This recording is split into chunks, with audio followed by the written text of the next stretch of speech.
Hello guys, mga kasolid, napakagandang hapon po. Isang napakagandang hapon po dito sa Canada.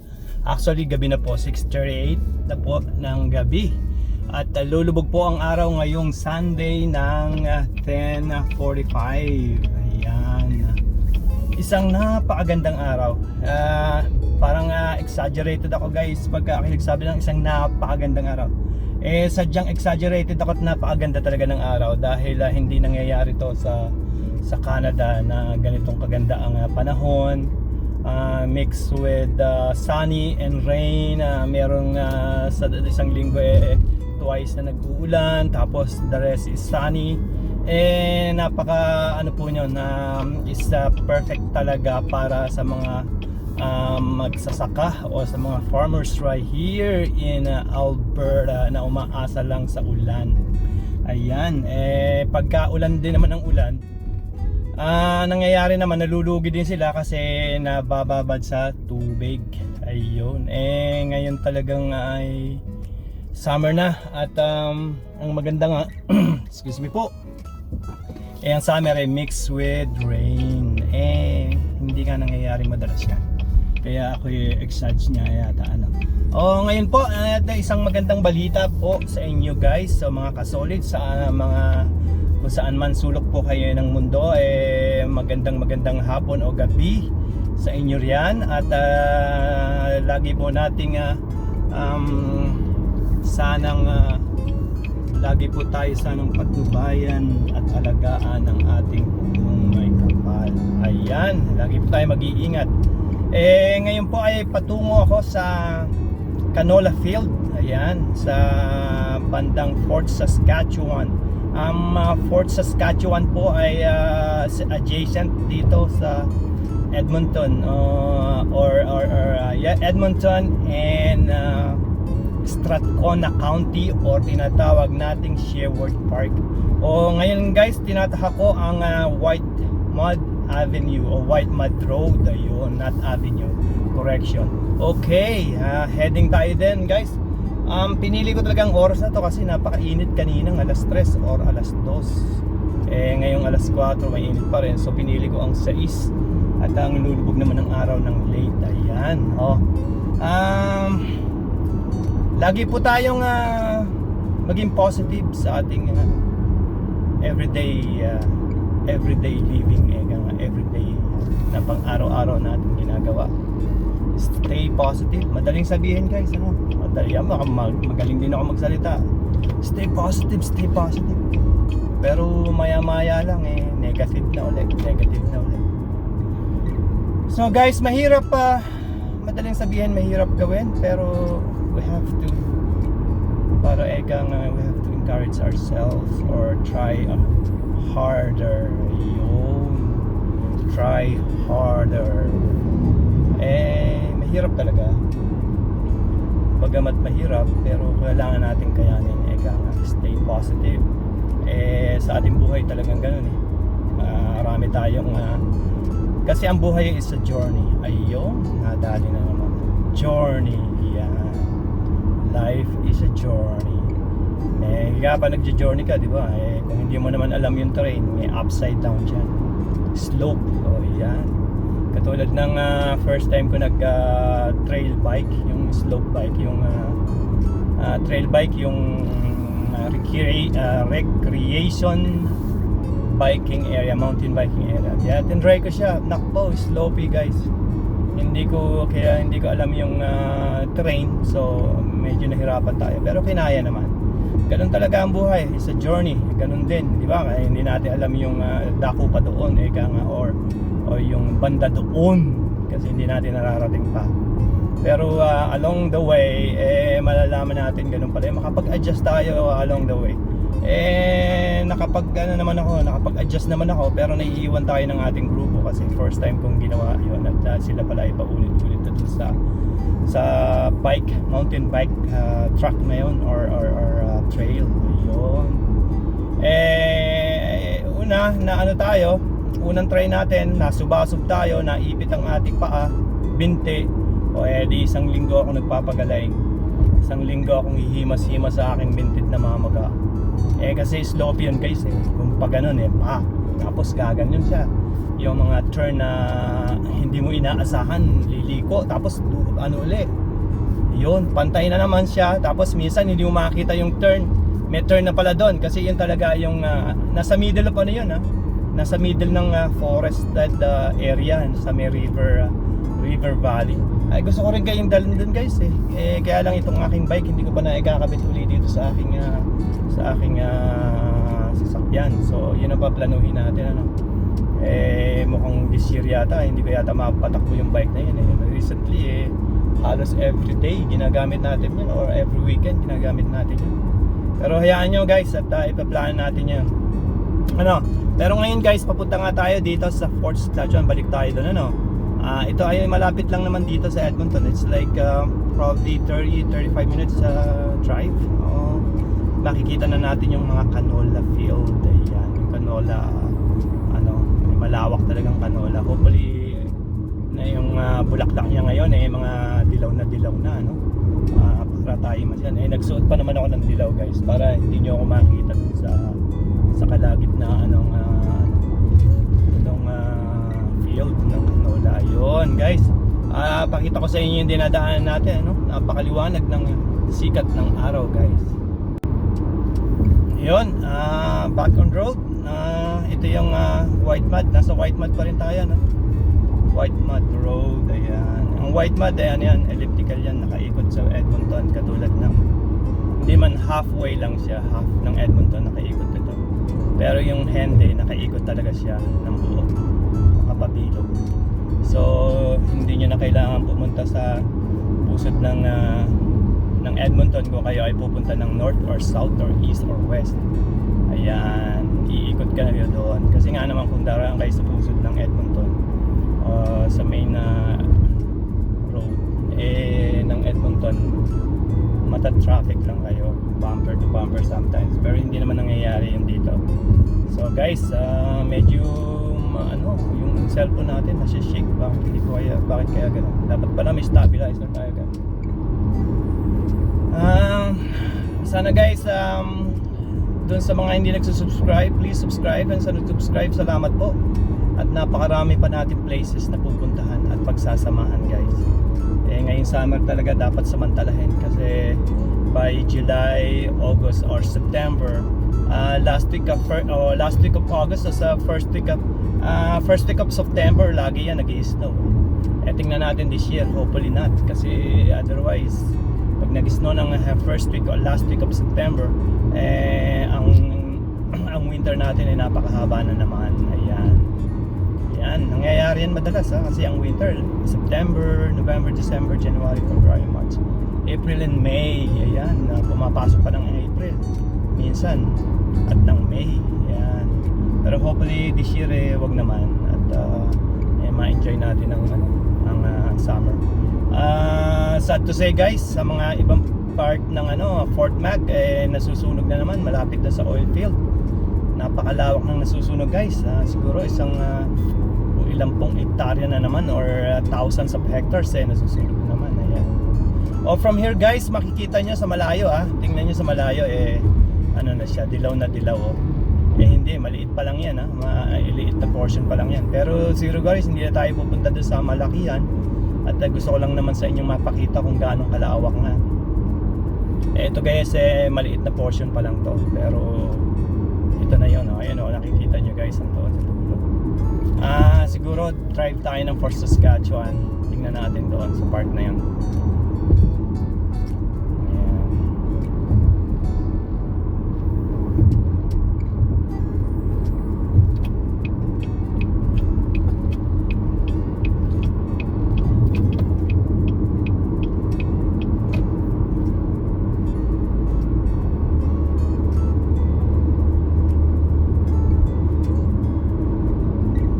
Itong nakikita nyo guys na may lights na arrow na dapat iiwasan, hindi construction yan guys.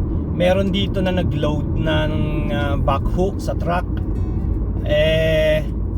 mataas yung backhoe niya, hindi niya inayos ang pag-load sa truck, dumaan siya sa ilalim, ang taas pala nung hindi niya sinukat siguro yung level. So na ano niya, na bangga niya yung bridge, na butas. Ang laki ng butas. So kung dadaanan yon ay mapuputol. Hanggang ngayon hindi pa ginagawa kasi alam ko na nasa ano yan nasa process pa ng paglalaban sa sa law. Ay kaya sa batas, dinadaan sa batas pa. Kaya hindi pa hindi pa siya.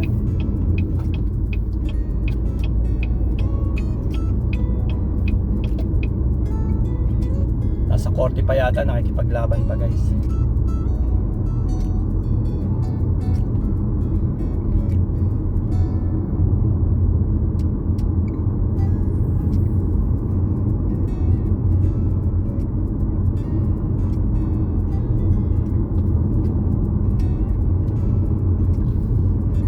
Ito yan guys, ayan yung ilalim na yan.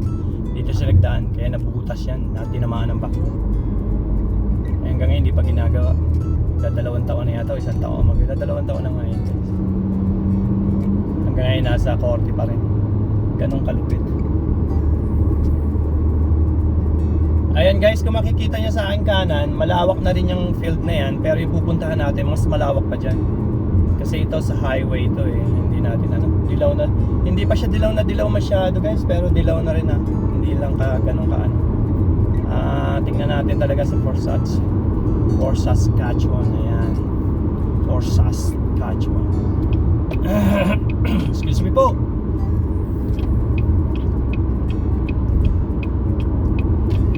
Patayin muna natin guys, tsaka tayo bumalik. Ayan guys, tayo po yung nagbabalik muli na siguro mga 15 minutes away pa tayo guys. Medyo malayo-layo pa. Nandito pa rin tayo sa Anthony Henday. Ito guys yung sinasabi ko sa inyo. Ito yung sa mga hindi po nakakakita pa o nakadaraan dito sa Anthony Henday. Ito pong Anthony Henday ay nakaikot sa buong Edmonton. Ayan. So nga naman, hindi ka na magdaan sa pupunta ka ng south. Inuulit ko po, pupunta ka ng south tapos north or east, west, hindi nyo na kailangan dumaan sa Edmonton o sa main city or sa downtown core para lang makarating sa north or south or east or west. Ayan, dito kayo daraan. Ayan, mabilis na mabilis kasi 100 ang dito ang speed limit dito so kaya mabilis to guys.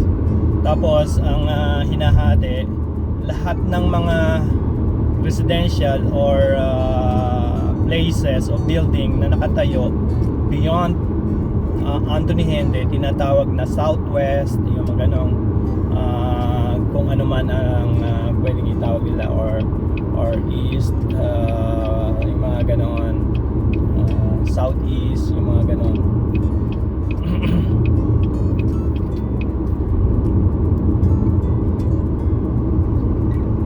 Diretso lang yan guys, nakapaikot yan. Itong pupuntahan natin ay for Saskatchewan. So Lloydminster tayo, Yellowhead ang gagamitin natin guys. Ayan guys, kung makikita nyo ang land napakalawak. Tapos walang patag na patag talaga. Ayun, mali guys yung ginawa ng ng Kia, maraming ganyan dito. Talagang kung hindi ka alert talagang na lang talaga. Pasensyahan na lang kung mabilis na mabilis wala nang pupuntahan yun. Solid line yun Pag mga solid line, iwasan nyo guys, iwasan hanggat may iwasan. Tulad nun, hindi naman dapat siya pero nagkamali siya.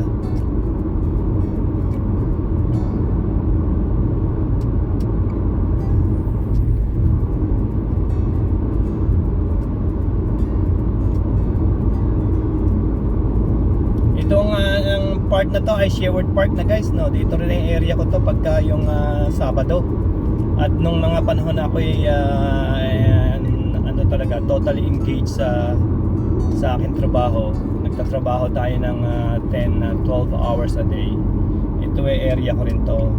Pero nga lumipat tayo ng ating department ng schedule.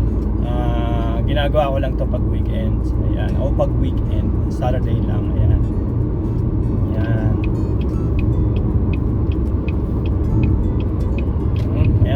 siguro ano tayo 10 more minutes bago dun sa location guys.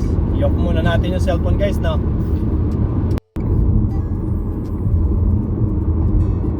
Yun guys, siguro 5 minutes away or 3 minutes away, malapit na guys. Ginagawa yung ano, yung road na to. Pinagaganda pa ako.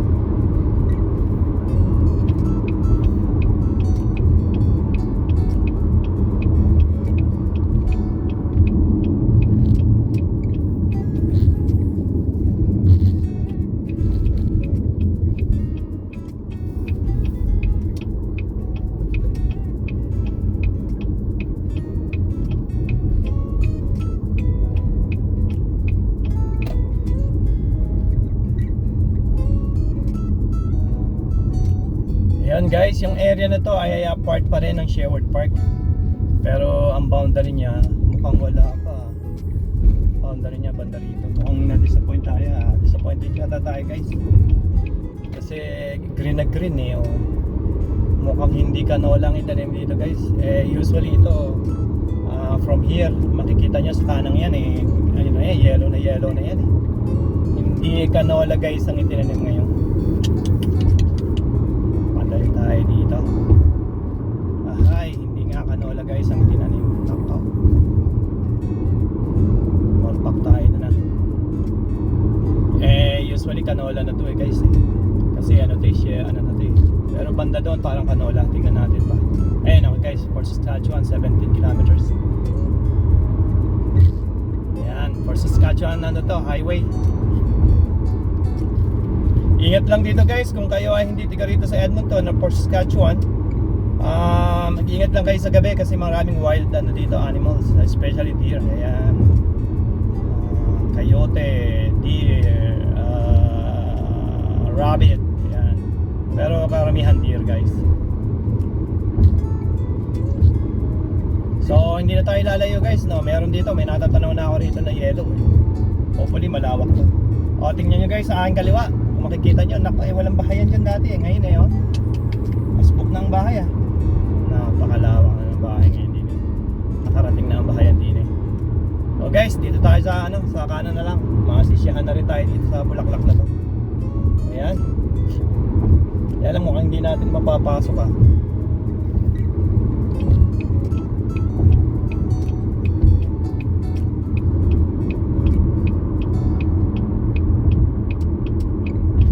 Makapasok tayo guys. Huwag tayo masigawan.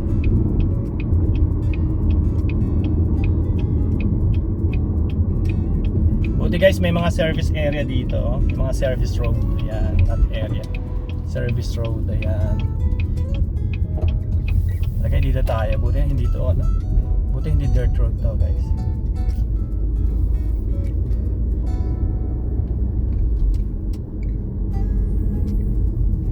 Hindi pa siya green, hindi pa siya yellow na yellow guys. Ayan na.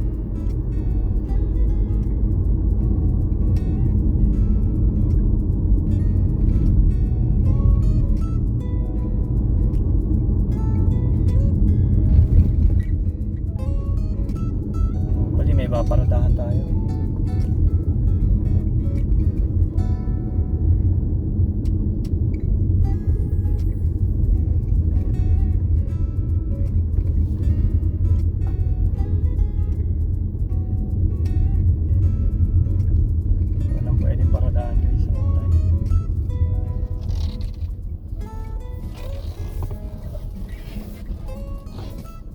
Tayo guys.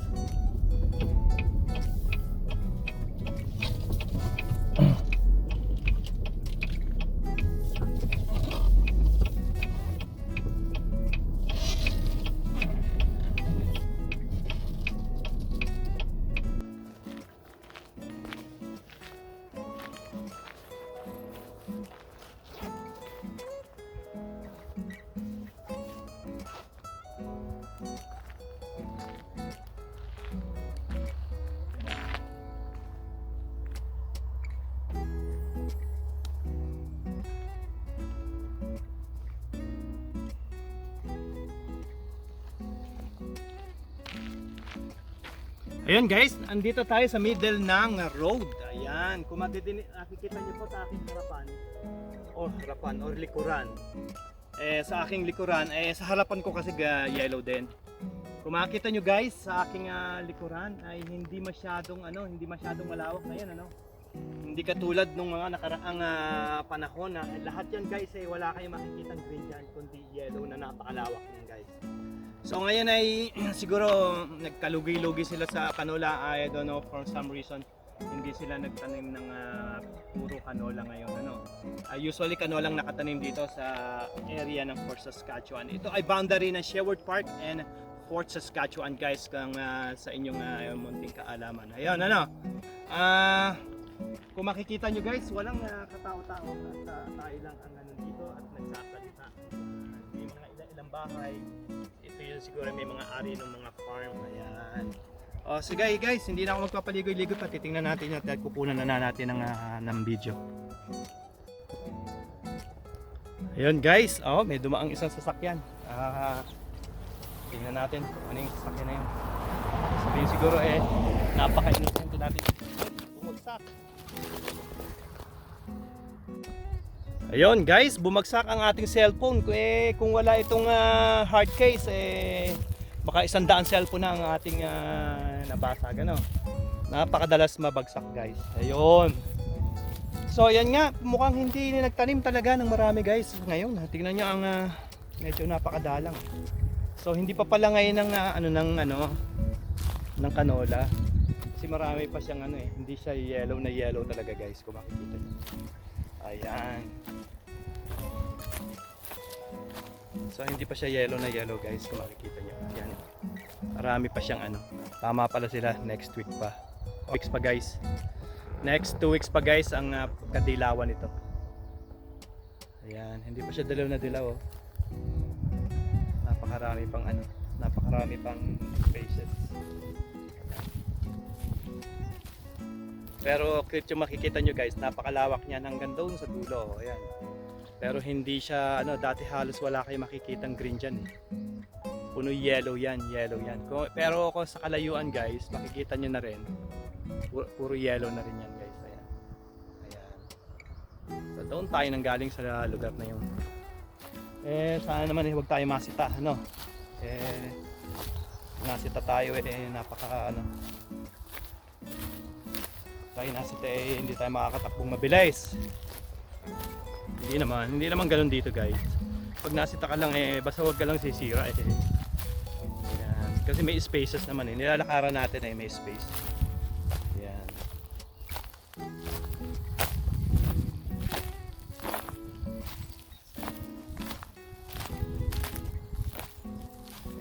Ayan guys, medyo madalang sa portion na to. Pero kung makikita nyo guys, ito sa may dulon-dulo na yan, panay yellow pa rin yun guys. Tingnan nyo. Ayan. So ito ang canola guys, canola. Ito rin yung kinuha ko nung sa harap ng kondo. Ayan guys. Ayan. Yellow na yellow yan guys.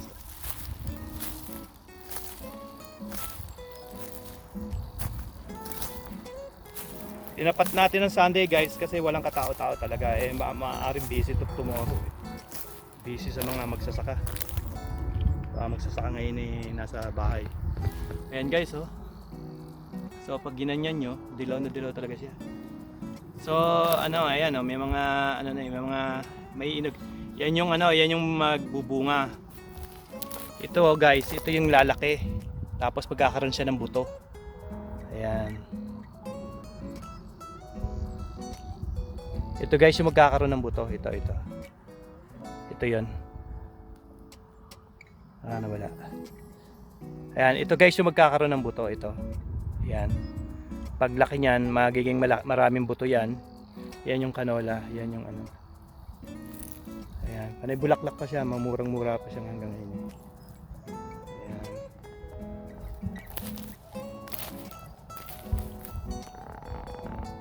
Tingnan nyo guys, hanggang sa dulo yan, no? So enjoy nyo lang guys yung view at Guys, uli sa muli, ini-invite ko kayong mag-subscribe. Please subscribe sa mga hindi pa nag-subscribe, at sa mga nag-subscribe, salamat po ng marami. At ipapasyal ko po kayo, at marami pa po tayong lugar na papasyalan. Ayan guys, ayan, yellow na yellow yan guys. Wala pong political wala pong halong political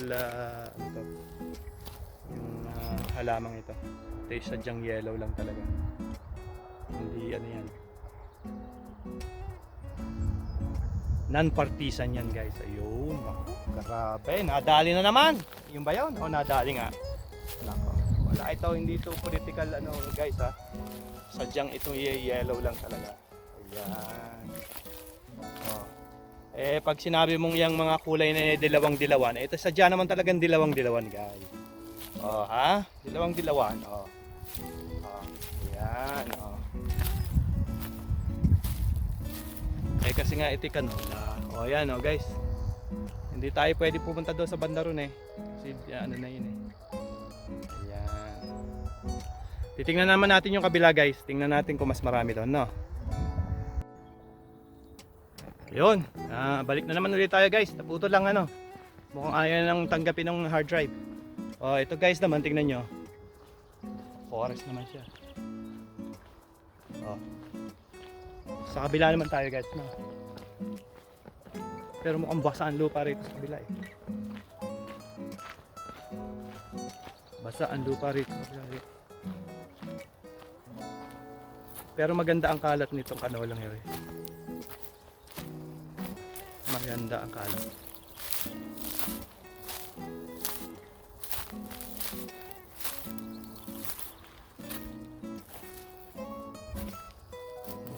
Guys, tingnan nyo yung kabila. Ayan guys. Ayan, ito guys, napakalawak naman ito. Tingnan nyo. Eka nga ayan, tingnan nyo. Tingnan nyo hanggat maabot ng inyong tanaw. Ayan may daraan. Hindi abot ng inyong tanaw. May bahay dun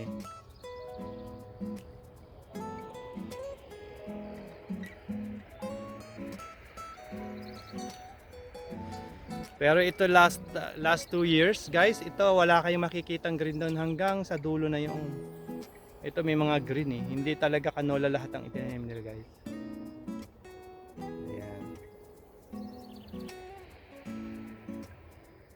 Ayan, hindi canola lahat guys. Hindi canola lahat guys ang itinanim nila.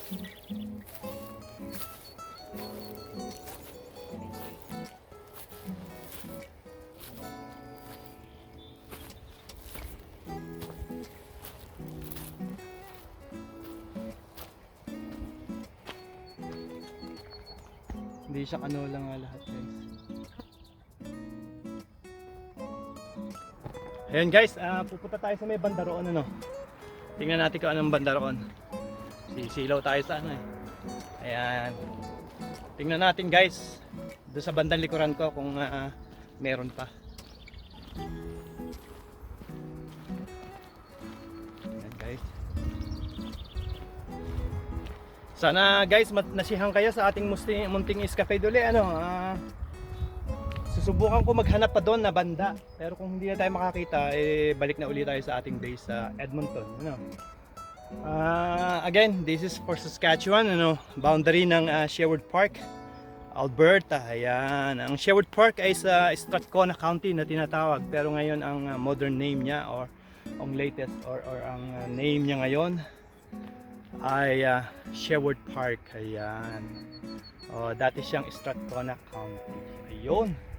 So, tignan nyo guys, sa likuran ko. Ayan. Ayan. Yellow yan. Okay guys, sige. Kung hindi man tayo makakita doon guys ng video o ng iba pang dapat ipakita ko pa sa inyo guys, tapusin natin yung video na to dito ngayon guys. Please guys, sana nag-enjoy kayo at sa muli nating pagsasama-sama sa ibang lugar naman. Ang gusto kong target ay Drumheller o tinatawag na Badland. Ayan. Saka ako na ipapaliwagi sa inyo ba't tinawag na Badland ang drumheller. Ayan. Yun guys, nako, kung nakita nyo itong patag na patag guys, kung ayan, kita nyo, rolling hills lang yan hindi yan kaya tinatawag na prairies yan guys. Yan tinatawag na prairies. Tingnan nyo guys ayan. So kaya tinatawag siyang prairies, mga lang, wala siyang maraming puno, wala siyang bundok. Kung hanggat sa abot ng inyong matatanaw, guys, as far as you can see, talagang yan lang yan, ganyan lang talaga ang landscape niya. Hindi siya wala siyang ibang ayan guys, nakita niyo. Yan talaga ang landscape niya. Ayan. Ayan guys.